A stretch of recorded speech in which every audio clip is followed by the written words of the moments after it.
ഞാനൊരു മരമായിരുന്നുവല്ലോ, നിന്നെ തണലേകി കുളിരേകി കാത്തുവല്ലോ.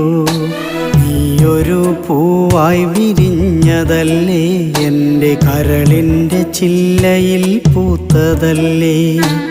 എന്നിട്ടുമെന്തേ ഒരു വാക്കു ചൊല്ലാതെ നീ എന്തേ എന്നെ മറന്നുപോയി? നീ എന്തേ എന്നോടകന്നുപോയി?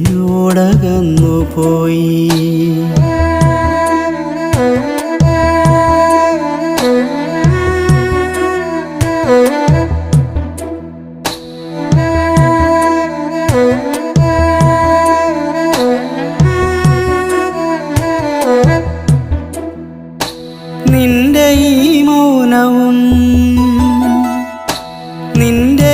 മൗനവും വിടരാത്ത മൊഴികളും കണ്ണുനീരാലെ